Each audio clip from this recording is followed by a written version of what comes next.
Welcome back to part 2 of my Google Pay integration tutorial. In the previous video, we covered the theoretical foundations.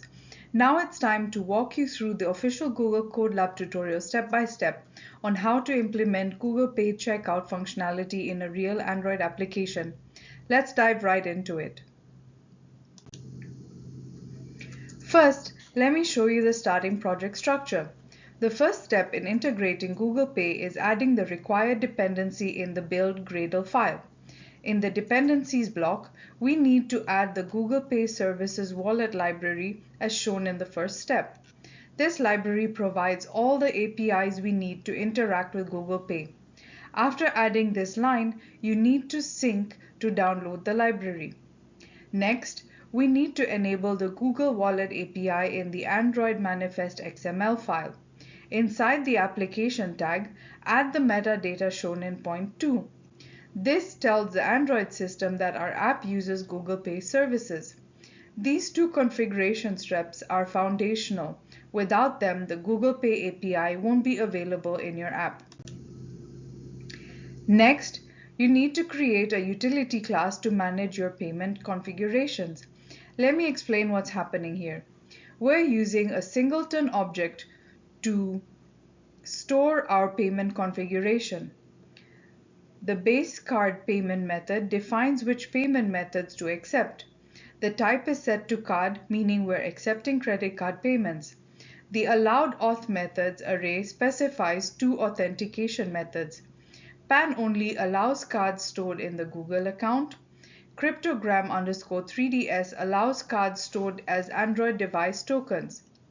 The allowed card networks array lists which card brands we accept. Here we're accepting Visa, MasterCard, American Express, and Discover cards. You can customize this list based on your business requirements. This configuration is sent to Google Pay to determine which payment method the user can choose from. If a user doesn't have any cards matching these criteria, Google Pay won't be available to them. Next, let's initialize the Google Pay client in the main activity.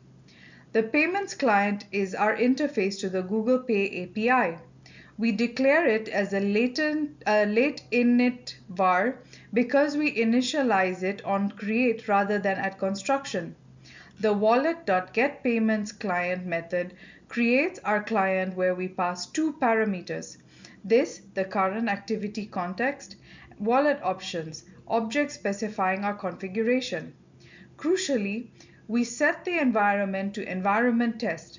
This is important during development because it means no real money will be transacted.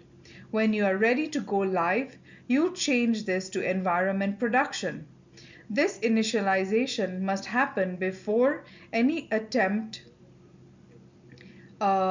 is made for Google Pay operations, which is why you do it on create. Before showing the Google Pay button, you need to check if the user can actually use Google Pay. This is implemented using the code shown here.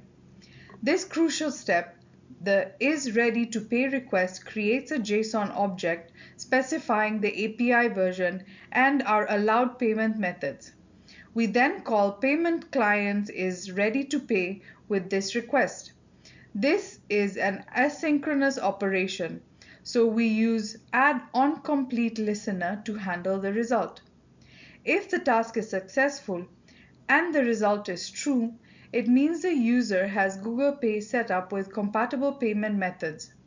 Only then do we show the Google Pay button. If Google Pay isn't available, maybe the user hasn't added any cards or their device doesn't support it, we keep the button hidden. This provides a better user experience than showing a button that won't work. Now, to create the actual payment request that will be sent when the user clicks the Google Pay button, this function creates the complete payment data request. Let me break down the key components here. The tokenization specification tells Google Pay how to process the payment. The type is payment_gateway, and we specify our gateway provider. In production, you'd replace example with your actual payment processor like Stripe, Braintree, or Square and provide your real merchant ID. The transaction info contains the transaction details. Total price is the amount to charge. Total price status is set to final, means this is the actual final price. Currency code and country code specify the currency and country. The merchant info contains your business name that will be displayed to the user during checkout. This JSON structure follows Google's specification exactly. Any deviations might cause the payment to fail. Next is to implement the function that launches the Google payment sheet.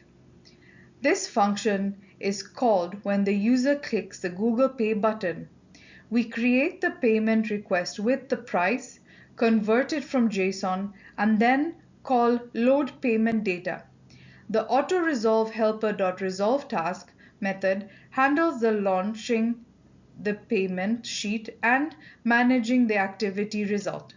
The request code 991 is an arbitrary number we use to identify the specific request when the result comes back. When this executes, the user will see the Google Pay payments sheet slide up from the bottom, showing their available payment options, the transaction amount, and the merchant name. Finally, let's handle the payment result. When the payment sheet closes, Android calls onActivityResult. We check if the request code matches our payment request. Result OK means payment was successful. We extract the payment data and handle it. Result cancelled means the user backed out. Result error means something went wrong. The payment data contains a payment token. This is not the actual card number.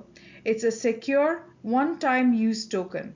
In production, you'd see this token on your backend server, which would forward it to your payment processor to complete the transaction. Never try to charge the card directly from the Android app. It always goes through a secure backend server to prevent fraud and protect sensitive data. So that's the steps to complete a Google Pay integration. Thank you for watching.